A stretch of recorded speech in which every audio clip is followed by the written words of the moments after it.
The Israel-Hamas ceasefire in Gaza went into effect a few days ago. There are still plenty of questions about how each part of the three-phase deal will play out. And world leaders like President Donald Trump are not altogether confident the ceasefire will hold. Each of the three stages of the deal is supposed to last about 6 weeks. Phase 1 calls for a complete ceasefire and the exchange of 33 hostages for 1,900 Palestinian prisoners being held in Israel. The 33 hostages to be released are mostly women and children, but there are also some older men on that list. Civilians can also return home to Gaza under Phase 1, and Israel will allow more aid in. Phase 2 would see a permanent ceasefire established, the return of all remaining living hostages, and more Palestinian prisoners being released. Phase 3 deals with returning the bodies of the dead hostages to Israel and the beginning of the reconstruction of Gaza. Less than 48 hours after the ceasefire went into effect, I spoke with Avi Malamed. He's a former Israeli intelligence officer and hostage negotiator. He now heads the organization inside the Middle East. Avi Malamed, we've been talking with you over the course of the war. You used to be a negotiator.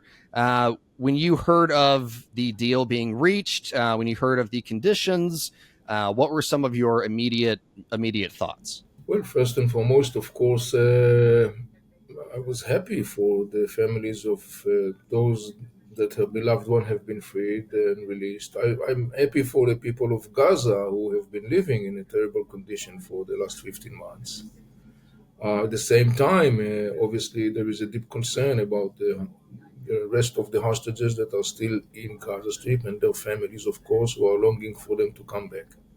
So it's a mixed feeling, of course, as you could understand. And above that, there is, I would say, substantial concern that we will be heading a very turbulent process ahead, a convoluted one, in the context of releasing the hostages. The deal is, precarious at best, and there could be a lot of opportunities for both sides to back out of the deal. Do you feel confident that Phase 1, which is, supposed to be a weeks-long ordeal, do you feel confident that Phase 1 will eventually go into Phase 2? Do you feel confidence that this deal will lead to all of the hostages being released? I'll put it this way: I feel more confident that we will complete phase one. I'm not much less confident about the success odds of phase two at this point. In a matter of fact, I would say that I would even say it's 60-40, meaning that I unfortunately think it's more likely not to be successful in the second phase. The meaning of that is that we will probably witness a prolonging and continuing and convoluted process way beyond what I think and hope it should be. So this is the way I view the things right now. Why? What parts of Phase 2 do you think will fail? Look, Hamas launched October 7 attack for different reasons. One of the major reasons, which always have been Hamas' major card, was that Hamas told the Palestinians, he said, "Look, I will release all the Palestinians that are imprisoned in Israel," and that has been always something that Hamas market, and particularly after the episode of the kidnapping of Israeli soldier Gilad Shalit, that provided Hamas with a lot of political credibility and popularity within the Palestinians. Comes October 7, Hamas is attacking Israel, doing what it's doing. It results in an enormous war. Gaza is destroyed. Um, Dozens of thousands of fatalities. It will take years to rehabilitate Gaza, billions and billions of dollars. Nobody knows exactly where those dollars are going to come from.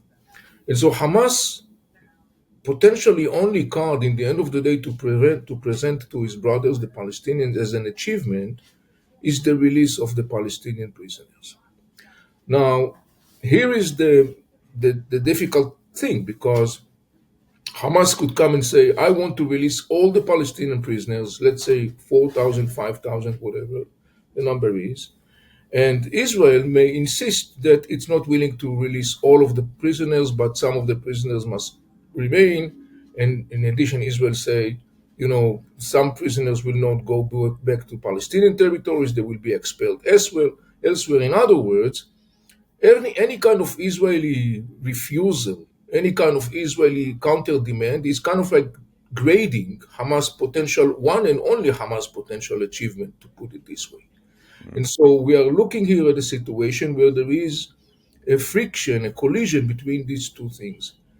Hamas in a position that he basically could say to himself, look, I have nothing to lose.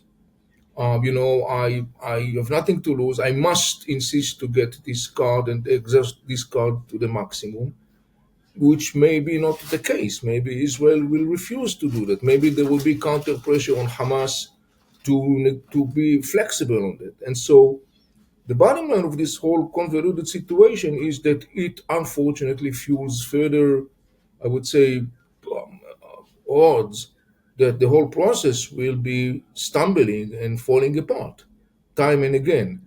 And so that's the reason for one of the major reasons for the concern about the continuation and success odds of this process. You used to be a negotiator. Would you have made this deal? Would you have agreed to this deal? Look, there are many things involved here. I was more than often asked by people like, if you were the prime minister, what have you done? Or if you were in a policy making decision, what have you done? It's a very, very complex situation. I think that in the end of the day, for the sake of the people, and I'm talking about both Israelis and Palestinians, there is no going back to October 6th. Mm. Meaning in the sense that Hamas is continuing to dictate as it was able to dictate the trajectory of the conflict for the last 40 years. October 7, for me, was not a surprise in the sense that in many occasions, including in my recent book, Inside the Middle East, Entering a New Era, that was published in 2022, I wrote very specifically and I said, as long as Hamas is going to be exempted from governmental accountability, as long as the Palestinians are going to be exempted from holding their leadership accountable, the outcome of that is only one, and that is more death and suffering and destruction for both people. And this is exactly what happened. Mm. And so that's what I mean when I'm saying no going back to October 6th. How do you do that? What does it take to get there? These are part of the many questions involved, bearing in mind that I've been saying all along the way, and I will say it very clearly, Hamas is not going to disappear. It's going to be part and parcel of the Palestinian people. It goes back to the big question, what the Palestinian people are going to do internally following October 7th and what happened following October 7th to Gaza Strip. Now, this is, Ryan, this is a question that is enormously significant, particularly for Western audience, because I'm going to surprise you and the audience. In our Western mindset, if our leadership, for example, would have do something like October 7th and everything that comes after that, we will hold our leadership accountable. We will say, you have caused us an enormous destruction. You have to pay for that. You have to step down. You have to go away. I don't know. Mm. This is a terrible outcome. I will tell you that within the Palestinians and in the Arab world, there are those today. Hamas is marketing victory. And there are Palestinians and Arabs who buys that, who subscribe to that. We could go later on, maybe in some other occasion, elaborate about the psyche involved in that. But I think it's important for Western audience to understand it Mm. because it has a lot of ramifications, unfortunately negative ones. In other words, if you don't hold your leadership accountable, if you always blame somebody else for your leadership failure, for your misjudgment, you basically doom yourself to be locked in a tragic loop. And it happens particularly today, we are talking, as you probably know, the Israeli chief of staff, um, Lieutenant General Herzi Halevi, resigned. Yeah. Resigned basically saying, I have failed on October 7th. This was my mission, and I failed to protect the people of Israel. And the interesting thing is that despite of the fact that following October 7, he was able to lead the IDF to a very, very impressive achievements in many different arenas. In the end of the day, that did not exempt him from the responsibility. And he basically said, yes, I'm responsible for what happened in October 7, the failure to protect the people of Israel, and I'm resigning, as he should, because it's about taking responsibility for your own failure. And that's the reason why I bring that issue to the discussion, particularly for Western audience who should be aware that we are dealing with a quite different mindset.